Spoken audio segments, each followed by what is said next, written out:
ജിയോയുടെ എന്തെങ്കിലും പ്രോഡക്റ്റ് എടുക്കുന്നതിന് മുമ്പ് ഈ ഒരു കാര്യം ശ്രദ്ധിച്ചിരിക്കുക. എല്ലാവർക്കും നമസ്കാരം. നിങ്ങൾ ജിയോയുടെ ഒരു പ്രോഡക്റ്റ് മേടിക്കാൻ തീരുമാനിച്ചിരിക്കുകയാണ്. ജിയോയുടെ ഫൈബറോ, ജിയോ എയർ ഫൈബറോ അല്ലെങ്കിൽ ജിയോയുടെ മറ്റെന്തെങ്കിലും പ്രോഡക്റ്റ് പർച്ചേസ് ചെയ്യാൻ നിങ്ങൾ ഡിസൈഡ് ചെയ്തിട്ടുണ്ട്. അത് പർച്ചേസ് ചെയ്യുന്നതിന് മുമ്പ് ഒരു പോയിന്റ് നിങ്ങൾ ഓർത്തിരിക്കണം, അല്ലെങ്കിൽ നിങ്ങളുടെ കാശ് നഷ്ടപ്പെടാൻ ചാൻസ് ഉണ്ട്. അതെന്താണെന്ന് ഞാൻ വ്യക്തമായിട്ട് പറഞ്ഞുതരാം. ഫെബ്രുവരിയിൽ ഞാൻ ജിയോയുടെ ഫൈബർ കണക്ഷൻ എടുക്കാൻ വേണ്ടിയിട്ട് ജിയോ ആപ്പിലൂടെ അപ്ലൈ ചെയ്തു. ആ ഒരു ടൈമിൽ ഇവർ എനിക്കൊരു ഓഫർ തന്നു. 1111 rupees പേ ചെയ്താൽ ഫ്രീ ഇൻസ്റ്റലേഷൻ എന്ന് പറഞ്ഞു. അപ്പോൾ അതിന്റെ താഴെ അവിടെ എഴുതിയിട്ടുണ്ട് guaranteed installation or cash back എന്ന്. അപ്പോൾ പക്ഷേ നിർഭാഗ്യവശാൽ എൻ്റെ ഏരിയയിൽ ജിയോ ഫൈബറിന്റെ കണക്ഷൻ ഇല്ലാത്തതുകൊണ്ട് എനിക്കന്ന് കണക്ഷൻ കിട്ടില്ല.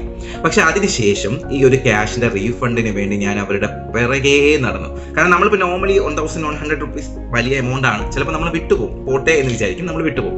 അന്ന് തൊട്ട് ഞാൻ അവരെ, ഇപ്പോൾ May 14th ആയി, അന്ന് തൊട്ട് ഞാൻ അവരുടെ പിറകെ നടക്കുവാണ്. കുറഞ്ഞൊരു 20-25 ടൈംസ് ഞാൻ അവരുടെ കസ്റ്റമർ കെയറിൽ വിളിച്ചിട്ടുണ്ട്. അപ്പോൾ അവർ പറഞ്ഞു വിത്തിൻ 2 days ആ പ്രോബ്ലം സോൾവ് ആവും, 3 days പ്രോബ്ലം സോൾവ് ആവും. ഞാൻ ഒരു 10-20 മെയിൽ അയച്ചിട്ടുണ്ട്. അപ്പോൾ അവർ എല്ലാ പ്രാവശ്യം പറയുന്നുണ്ട് ഹയർ അതോറിറ്റിയിലോട്ട് അവർ എസ്കലേറ്റ് ചെയ്തിട്ടുണ്ട്.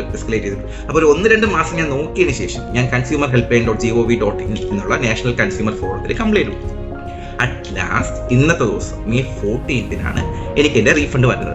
പക്ഷെ ഞാനിപ്പോൾ ഇങ്ങനെ ചെയ്തില്ലായിരുന്നെങ്കിൽ എനിക്ക് റീഫണ്ടും കിട്ടത്തില്ല, എൻ്റെ ആ ക്യാഷ് പോയി. പക്ഷെ ഇപ്പോൾ എത്ര പേർക്ക് ഇങ്ങനെ കാശ് പോകുന്നുണ്ടാവും? നമ്മൾ അധ്വാനിച്ച് ഉണ്ടാക്കുന്ന കാശാണ്. അത് ഈവൻ 1 rupee ആണെങ്കിലും അതിന് വേർത്താണ്. ഇതുപോലത്തുള്ള ഇഷ്യൂസ് നിങ്ങൾ ഫേസ് ചെയ്യുന്നുണ്ടെങ്കിൽ ഉറപ്പായിട്ടും അതിന് പിറകെ പോകണം. അതിന് വേണ്ടിയിട്ടാണ് consumerhelpline.gov.in. മുമ്പും ഞാൻ ഇതിനെപ്പറ്റി വീഡിയോസ് ചെയ്തിട്ടുണ്ട്. അപ്പോൾ ജിയോയുടെ കണക്ഷൻസ് അല്ലെങ്കിൽ ജിയോയുടെ എന്തെങ്കിലും പ്രോഡക്റ്റ് എടുക്കുന്നതിന് മുമ്പ് ഈ ഒരു കാര്യം ശ്രദ്ധിച്ചിരിക്കുക. ഇല്ലാന്നുണ്ടെങ്കിൽ ഉറപ്പായിട്ട് നിങ്ങളുടെ കാശ് നഷ്ടപ്പെടും. Thank you so much.